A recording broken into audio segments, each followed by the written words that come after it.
Yes.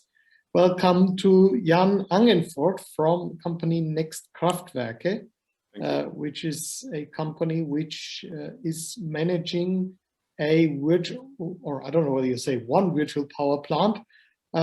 You're dealing with virtual power plant technology. Jan, I'm very happy to welcome you here. I'd like to hand over directly to you to introduce your technology and explain what you're doing. Thanks for having me, and thanks for the opportunity to basically answer the first question: is it one virtual power plant or many? And this depends a little bit on on your point of view.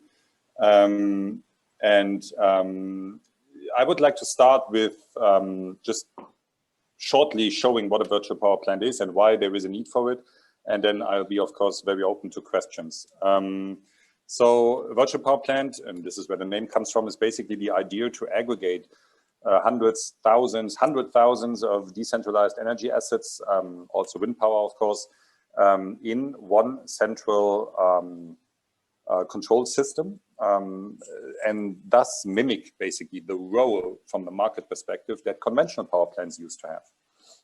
So what we do is we see ourselves as the, if you like, platform in the middle between the independent distributed power producers on the one side, then the oftentimes, at least in Europe, liberalized power markets, the grid operators that are also their own entity in most or in many countries, at least in Europe and in Germany certainly, and then again in the best case flexible power consumers, but also from regular power consumers. So what we basically do is matchmaking, if you like.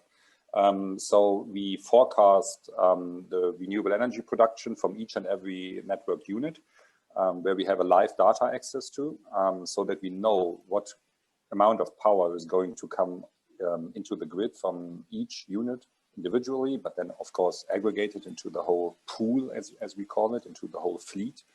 And then we trade that power on short-term spot markets in Europe. And last thing, if there is a turbulence, let's say, in the grid operators can sense or will send signals to our central control system, which we then split up in a couple of seconds to thousands of network units, not wind energy in this case, and ramp them up or down to balance the grid. And by doing so, we have basically, to a large extent at least, mimicked the role of a conventional power plant. We have the generation, not our generation. We don't have any generation. We don't own any assets. We don't operate any assets.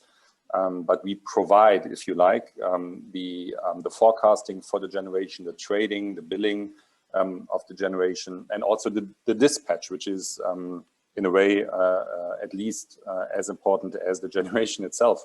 So to basically time the generation towards those time points where the grid is really needing more or less electricity.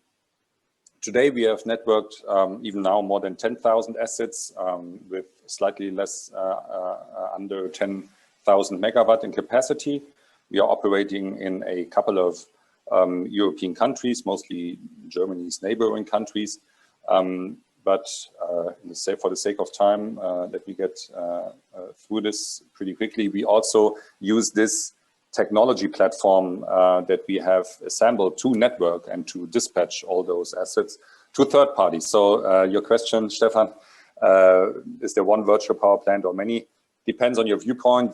We see it as our own virtual power plant is one. So we operate one virtual power plant for Europe or Central Europe. Central Western Europe, but we have also provided our technology to third parties in the UK, for example, in Japan, so that new virtual power plants will come into reality in those countries as well. Perhaps a little bit of more closer look at what we do, especially in terms of digitization.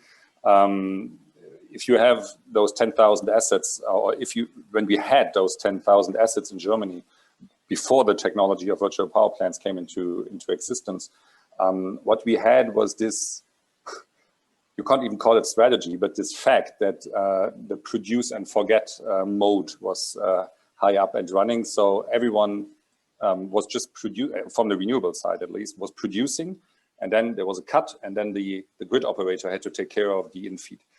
Not only physically, but also in terms of financial settlement, of balancing, etc.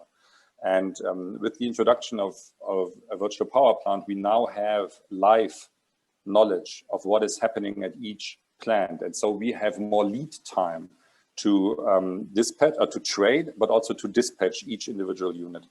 And this algorithm that then automatically dispatches those assets gets its information from various data sources, you could say. So of course we have the live data from each asset. We have weather forecasts, our own weather forecasts, public weather forecasts that we buy from third-party operators.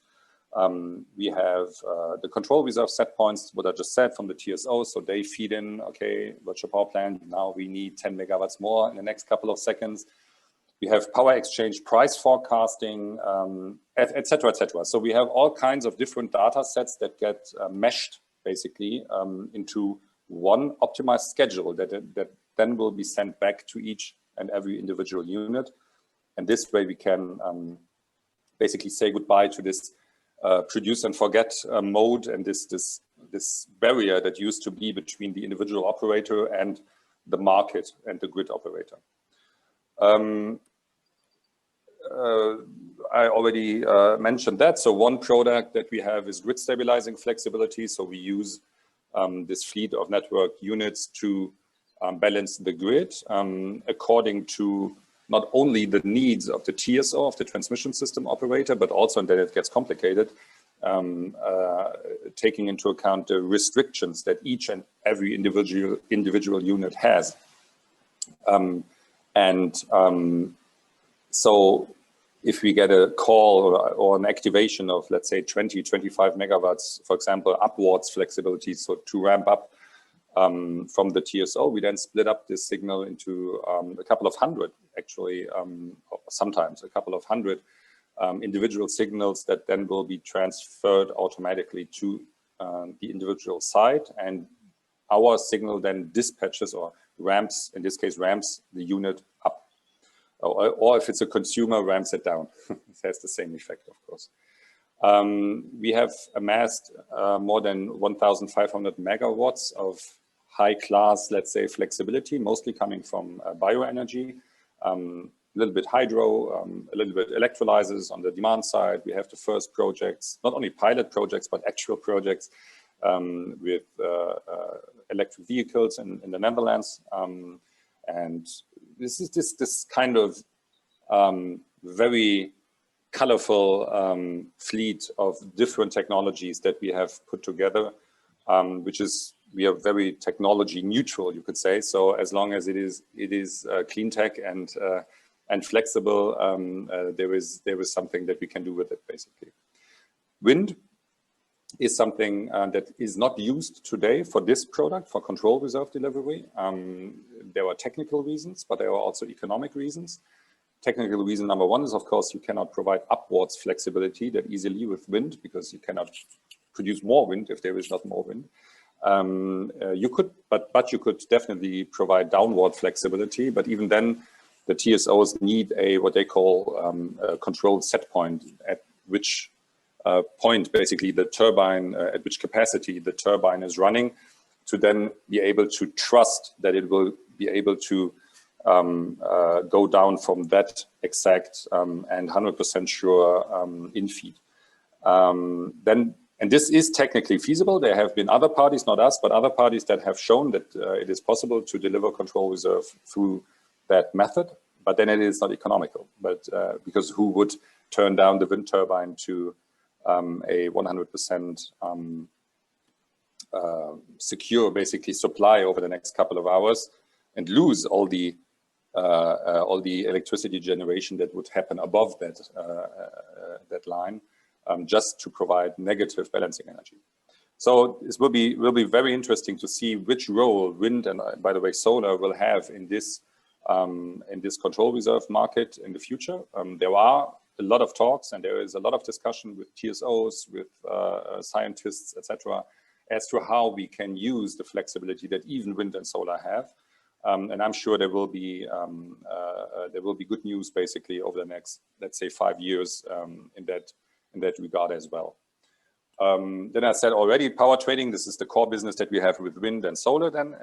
So to have the most accurate forecasting as possible and then to trade that amount of electricity on the spot markets, and thereby giving more lead time to other players in that market to react to the invariable fluctuations that wind and solar have, which is very valuable. And we see that in Germany, that since virtual power plants and other what we call direct marketers or power traders that are specialized on renewable energies have entered the German market, the volume for short-term reserves, so basically the slide that I showed before, the volume of activated control reserve has gone down, which is interesting. Although in Germany, of course, the infeed of wind and solar has risen sharply over the last 10, 15 years. And so the last couple of years, the last 8 years to be precise, or 9 years now, have broken the trend basically of what everybody out there often thinks, that the more renewables, the more fluctuating renewables on the grid, there will be more fluctuations or more short-term reserves that need to be balanced. There is some logic and truth to that, but there were some very easy ways for the first couple of percent, let's say until we have 60%, 70% in the market, 60, 70% renewables in the market, to counter that volatility just by a very short-term and very accurate forecasting and trading mechanism. And then lastly, I mentioned this before, another product that we offer in the realm of digitization is that we offer our technology to third parties to set up the same system for different business cases, may it be to have a more precise forecasting, to deliver control reserve, etc., etc. So I don't know, timing-wise, Stefan? No, you can still speak. Okay. Perhaps a little bit more details of on how far we have progressed. We were founded in 2009.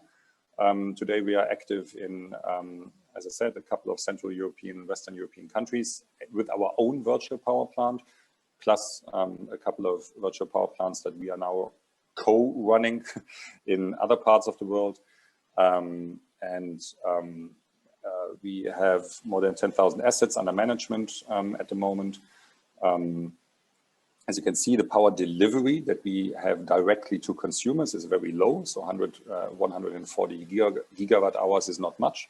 Most of by far, the largest part of what we aggregate and trade, we trade on wholesale markets. So there is not, this is sometimes a misconception of the virtual power plant, that it's matchmaking one-on-one. So if there is one power consumer, he or she will get the power from that source. This would more be peer-to-peer trading, which is something that we don't do. We have the intermediary of a market. Why? First of all, because it's more liquid.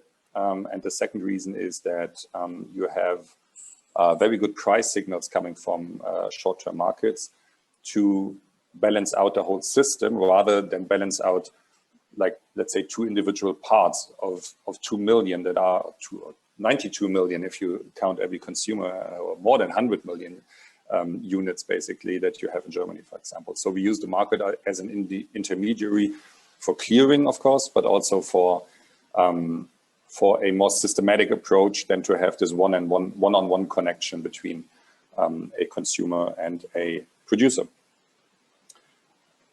Yes. As you can see, the amount of capacity that we have aggregated in our virtual power plant has risen ever since we started. The last couple of years were very steep, basically, because of solar. We have seen a huge influx of photovoltaics into our virtual power plant. Wind, of course, as well, but photovoltaics was, especially in Germany, a big technology that came on board in our virtual power plant. Yeah, I think that's it from my side, and I'm very open to any questions that you might have.